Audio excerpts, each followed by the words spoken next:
बिस्मिल्लाहिर्रहमानिर्रहीम अस्सलामुअलैकुम। Welcome back to the channel. I hope आप सब खैरियत से होंगे, जहाँ भी रहें आबाद रहें, हंसते मुस्कुराते रहें। नौशाइन किचन में आज मैं आपके लिए लेके आई हूँ हलवा कद्दू की रेसिपी, जिसे पेठा कद्दू भी कहा जाता है। तो बहुत ही टेस्टी माशाल्लाह से बनते हैं। वैसे तो इसे बनाने के मुख्तलिफ तरीके हैं, लेकिन आज मैं जो तरीका आपसे शेयर करूंगी वो बहुत ही सिंपल है। जो बिगनर्स हैं वो भी बहुत ही आसानी से बना सकते हैं इस मेथड को फॉलो करते हुए। तो आपने वीडियो को एंड तक देखना है। अच्छी लगे तो लाइक और शेयर कर दें। नौशाइन किचन को सब्सक्राइब भी कर दें। तो चलते हैं जी, मज़ेदार और टेस्टी सा पेठा कद्दू बनाना स्टार्ट कर लेते हैं। तो सबसे पहले तो यहाँ पे हमने ले लिया है 1.5 kg पेठा, जिसका छिलका रिमूव कर देंगे और इसकी कटिंग आप चेक कर लें कि किस तरीके से हमने की है।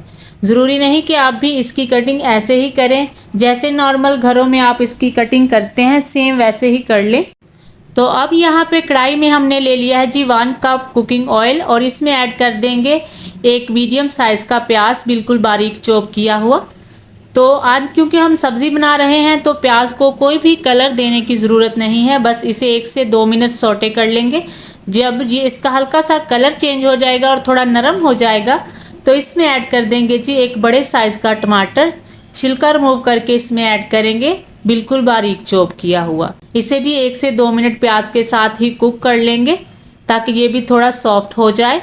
तो अब हम इसमें शामिल करेंगे कुछ स्पाइसी। 1/2 टीस्पून इसमें जाएगी सुरख मिर्च, 1 टीस्पून धनिया पाउडर और 1 टीस्पून नमक शामिल कर देंगे। 1 टीस्पून ही इसमें जाएगी जी हल्दी और 1/2 टीस्पून ज़ीरा पाउडर, और 1 टीस्पून इसमें अच्छे से कलर के लिए ऐड कर देंगे कश्मीरी सुरख मिर्च। ये कड़वी नहीं होती, इससे क्या होता है कि सब्ज़ी का सालन का कलर जो है वो अच्छा आ जाता है।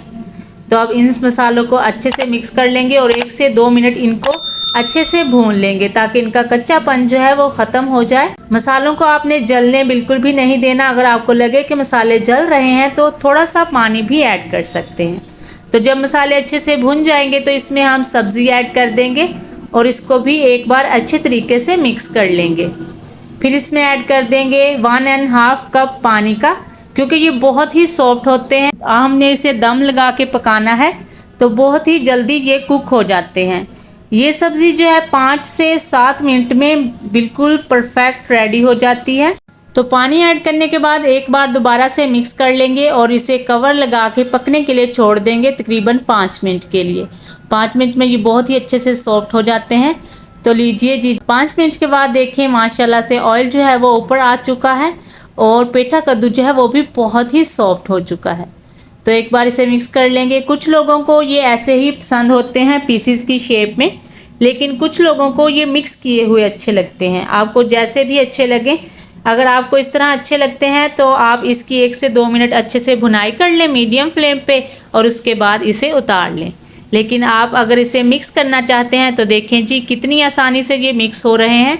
तो मैं यहाँ पे स्पैचुला की मदद से ही इन्हें थोड़ा सा पीस लूँगी, क्योंकि हमारे घर में ये मिक्स किए हुए ही अच्छे लगते हैं।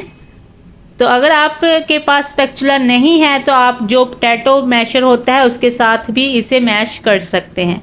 तो माशाल्लाह से देखें कितने अच्छे से ये मिक्स हो चुके हैं। ऑयल भी सेपरेट हो चुका है। अब हम इसमें ऐड कर देंगे जी सब्ज़ धनिया, अच्छे से कलर और खुशबू के लिए। इसे भी एक बार मिक्स करेंगे। तो लीजिए माशाल्लाह से बहुत ही ज़बरदस्त टेस्टी पेठा कद्दू जो है बिल्कुल लाइट मसालों के साथ रेडी हो चुका है। आप अपने हिसाब से इसमें स्पाइसेस ऐड करें जितने आपको पसंद है। अगर आप तेज़ तीखा पसंद करते हैं तो ज़्यादा स्पाइसेस भी ऐड कर सकते हैं, लेकिन मैंने जितने स्पाइसेस इसमें ऐड किए हैं बिल्कुल लाइट से मैंने बनाकर तैयार किए हैं। तो फिर स्पाइसेस आप अपने हिसाब से ही इसमें ऐड करें। उम्मीद करती हूँ आज की सिंपल सी रेसिपी भी आपको पसंद आई होगी। रेसिपी अगर ज़रा सी भी अच्छी लगी है तो इसे लाइक और शेयर कर दें। नौशाइन किचन को सब्सक्राइब भी कर दें। तो अगली रेसिपी तक दीजिए इजाज़त। अपना और इस चैनल का बहुत सारा ख्याल रखिए। आयशा को भी दुआ में याद रखिए। चैनल पे नए हैं तो चैनल को सब्सक्राइब कर दें, और अगर कर दिया है तो थैंक यू सो मच। अल्लाह हाफिज़।